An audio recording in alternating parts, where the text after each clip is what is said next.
dhiyaachuu yemmuu barbaaddutti wantoota ati beekuu qabdu. Jireenya ati jiraachuu barbaaddutti dhiira si waliin makatee jiraachuu danda'u fi si waliin jiraachuu fedhu barbaadi malee ejjennoo jireenya isaatiin, bifa isaatiin, qabeenya isaatiin, beekumsa isaatiin fi wantoota kana fakkaataniin waan si hawwateef qofa itti dhiyaachuuf janjabaatiin. Namni ilaalcha uumamaan qabuun alatti haalonni isaa kanneen biroon dhiibbaa yeroo fi bakkaatiin kan jijjiiramuu danda'u waan ta'eef ulaagaa filannoo keetii ta'uu hin qabu. Daddafanii kufaatii miiraa kufuun yeroo baay'ee amala dubartoota adda taasisu waan ta'eef dhiira garaan kee itti na'e harkatti dafteen kufin akkaataatti dhiyaannaa keetii suuta guddifadhu. Dhiiratti kabajaan dhiyaadhu. Fuula seeqaatti agarsiisaa yeroo xiqqoodhaaf of qabaa ija isaa keessa xiyyeeffattee yoo laalte suuta suutaan mo'amaa dhufee harka kee keessa siif seenuu ni danda'a. Nama jaallattu sanatti akka jaallattu mul'isuuf fedhii isaa eeguudhaan quunnamtii saalaatiin alatti jechuudha. Yeroo baay'ee isa waliin yeroo dabarsuuf haalota mijeessuudhaan ibsiif. Itti dhiyeenyi keessa obboleettummaa osoo hin ta'in gaa'ilaan waliin taatee jiraachuu kan barbaaddu ta'uu kee tooftaa barbaachisaa fayyadamuudhaan itti agarsiisi. Kunis kaadhimaa isaa ta'uudhaaf yeroo murteessitee eegaltee ergaa jaalala keetii dabarfachuu danda'uuf karoora kee fi miira keessa isaatii beekuudhaaf baay'ee si fayyada. Miira nama jaallachuuf eeyyamtee hawwachuu akka dandeessuuf daddaftee fedhii isaa hubachuu qabda. Kana boodas fedhii fi miira isaatiif deebii kennuu akka dandeessuuf fageenyarraa miirri jaalalaa fi fedhiin isaa akka guddatuuf haalota mijeessiif. Dhiira abbaa fedhe yoo ta'e iyyuu hamma isheen durbaa eeyyamteef irra darbee ishee irratti homaa tokko gochuu waan hin dandeenyeef ofii kee irratti miidhaa geessisuus ta'e cimina kee dhugaa baasisuu kan danda'u addunyaa kana irraa si qofa akka ta'e hin dagatiin. Ilaalcha dubartootarra jiru laalchisee dhiira cimaa kam keessayyuu dadhabbinni dhokatee jiraachuun isaan gaafachiisu. Kanaafuu dhiira tokkotti maxxanuun eeyyama kee erga ta'ee jalqabdee dadhabbina isaa duukaan bu'in. Dadhabbina isaa kanayyuu danda'uudhaan golguudhaanis keessumattuu jajuu fi ajaa'ibsiifachuudhaan wajjin jiraachuuf fedhiif dandeettii qabaachuu kee ibsiif. Kennaa kee kanattis gammadee ajaa'ibsiifachuudhaan siif booji'ama. Miidhaa naannoo jaalalaatti dhufu keessatti dhiirri dadhabaadha. Garuu seeqa durbaa yookaan ifa fuula ishee yemmuu argatutti jireenya isaa kennaa godhee dhiyeessuun illee isan ga'u. Ta'us aarsaa kana baasuuf kan isa geessisu seequu kee, miidhagina gogaa kee fi qaamni kee alaan mul'atee eenyummaa kee ibsu wantoota ati ittiin boontu ta'uu hin qabu. Miidhagummaan qubaasaa dirree irratti qarshiidhaan kan gurguramu meeshaa gatii xiqqaa kan jijjiiramudha malee dhiira hidhee harkisee qabachuudhaaf ga'a miti. Miidhagina waliin garuu amanamummaan jaalala onnee nama haqaa ta'u obsii fi beekumsi sabummaa ati qabdu amaloota ati ittiin beekamtu siifa ta'an eenyummaa kee amaloota kanaan beekamuun gargaaramuudhaan jaalala keessa keetii akka nadhii dammaa onnee qulqulluu keessaa gadi isaaf yaa'uun dubbii dhugaa fi mi'aawaadhaan yeroo hundumaa miira isaa dadammaqsitee akka inni abjuu si jechuu fi si hawwu keessaa hin dammaqne gootee dhiira jaallattutti siqachuu fi ofitti butuuf yaali. Kennaa qarshii yookaan baay'ina qabeenya isaatiin booji'amtee dhiira tokkotti siqachuu yookaan jaallachuu ni dandeessa ta'a. Qarshiin kennaa uumamaan siif kennamee ol siif kaasuu hin danda'u. Inumaayyuu si madaalchisa. Shaqaxa si taasisa. Kanaaf iyyuu kan ati jaallattuu fi itti dhiyaattu eenyummaa isaatti malee faayidaa isarraa argattutti ta'uu hin qabu. Jaalalli shaqaxa qarshiin itti baafamee bitamuu danda'u miti. Erga qarshii fudhattee booda wal quunnamtiin lamaan keessan gidduutti ta'u madaala jaalalaatiin madaalamuu hin danda'u. Kun hin ta'u. Dargaggeessa tokko jaallattee gara kaadhimummaatti sana boodas dheebuu fedhiiwwan adda addaatiin jaalala ijaartanii hidhaa jaalalaa umurii guutuutti otoo waliin hin darbiin dura gaaffiiwwan barbaachisoo ta'an tokko deddeebitee mataa kee gaggaafachuun deebii quubsaa argachuu qabda. Gaaffiiwwan sana keessaa kanneen bu'uura ta'an namoota hedduu keessaa gurbaa kanatti akkan dhiyaadhuuf wantoonni na hawwatan maal fa'i? Qaama ala isaatiin raa'u.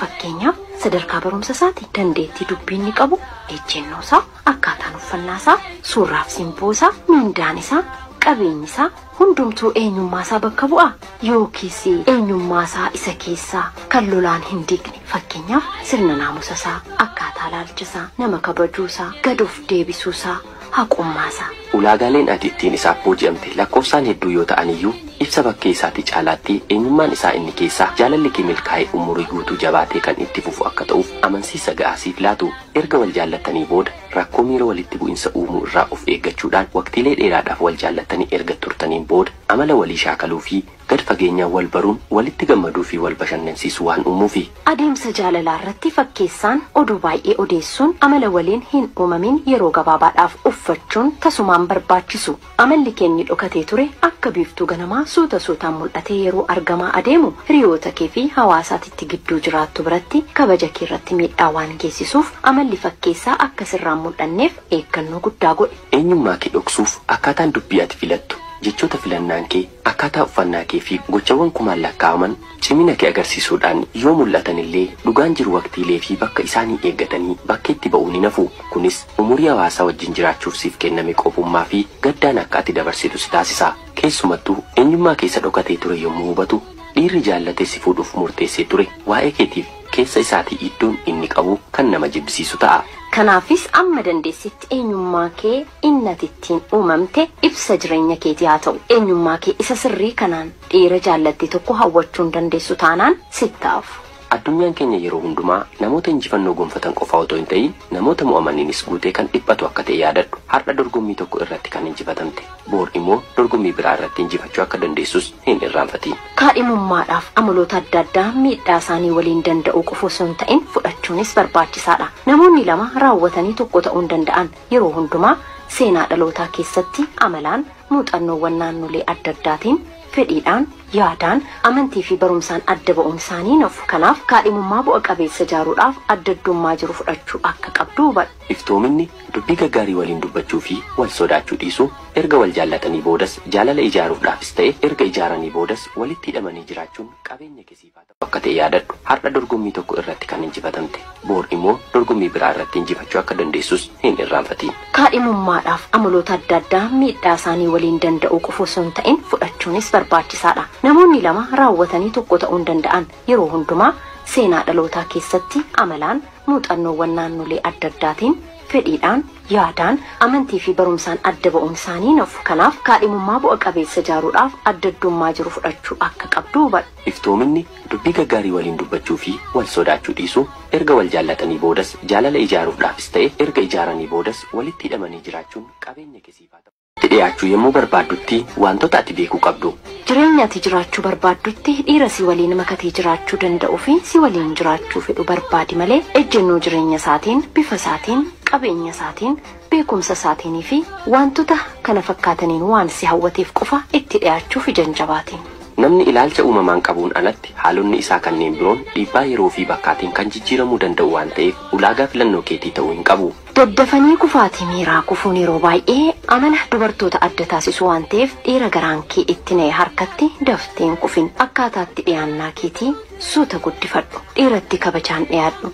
Fuula seeqaatti agarsiisaa yeroo xiqqoodhaaf of qabaa ija isaa keessa xiyyeeffattee yoo laalte suuta suutaan mo'amaa dhufee harka kee keessa siif seenuu ni danda'a. Nama jaallattu sanatti akka jaallattu mul'isuuf fedhii isaa eeguudhaan quunnamtii saalaatiin alatti jechuudha. Yeroo baay'ee isa waliin yeroo dabarsuuf haalota mijeessuudhaan ibsiif.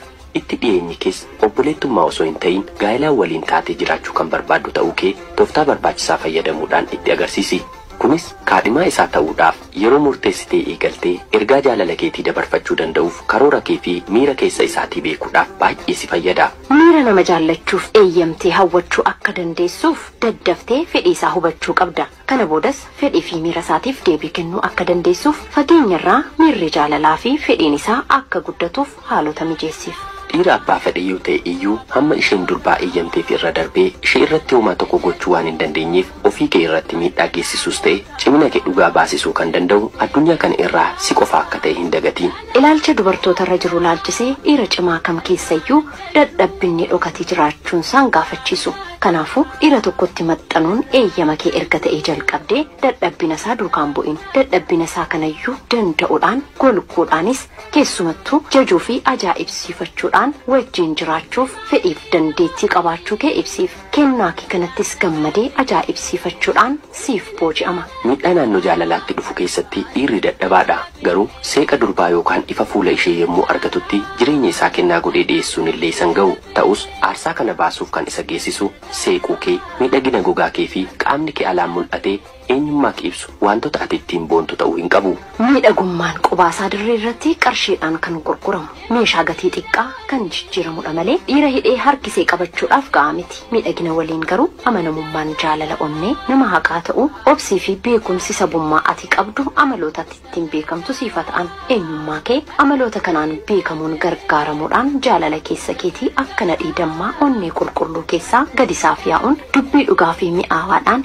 yeroo hundumaa miira isaa dadammaqsitee akka inni abjuu si jechuu fi si hawwuu keessaa hin dammaqne gootee dhiira jaallattutti siqachuu fi ofitti butuuf yaali. Kennaa qarshii yookaan baay'ina qabeenya isaatiin booji'amtee dhiira tokkotti siqachuu yookaan jaallachuu ni dandeessa ta'a. Qarshiin kennaa uumamaan siif kennamee ol siif kaasuu hin danda'u. Inumaayyuu si madaalchisaa, shaqaxa si taasisaa.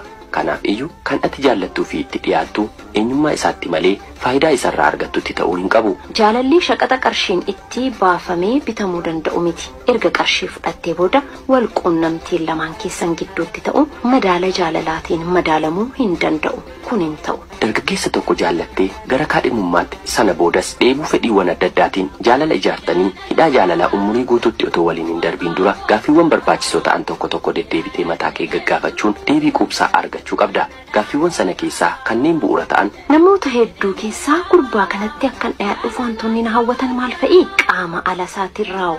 Fakkeenyaaf sadarkaa barumsa isaati, dandeettii dubbii inni qabu, ejjennoo isaa, akkaataan uffannaa isaa, suurraaf simboo isaa, mindaan isaa, qabeenyi isaa hundumtuu eenyummaa isaa bakka bu'a yookiis eenyummaa isaa isa keessaa kan lolaan hin digne. Fakkeenyaaf sirna naamusa isaa, akkaataa ilaalcha isaa, nama kabajuu isaa, gad of deebisuu isaa, haqummaa isaa. Ulaagaaleen ati ittiin isaaf booji'amte lakkoofsaan hedduu yoo ta'an iyyuu ibsa bakkee isaatti caalaatti eenyummaan isaa inni keessaa jaalalli kee milkaa'ee umurii guutuu jabaatee kan itti fufu akka ta'uuf amansiisa ga'aa siif laatu.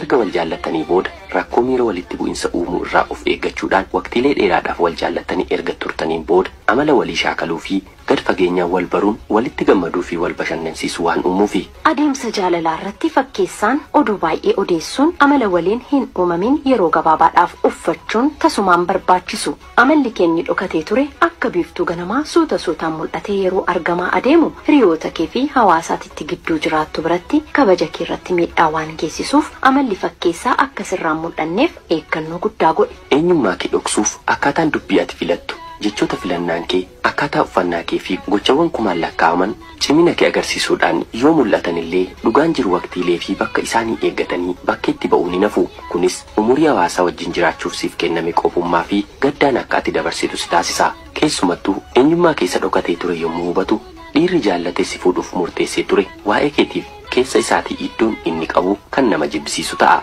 Kanaafis amma dandeessitti eenyummaa kee innatittiin uumamte ibsa jireenya keetii haa ta'u. Eenyummaa kee isa sirrii kanaan dhiira jaallattee tokko hawwachuun dandeessu taanaan sittaaf.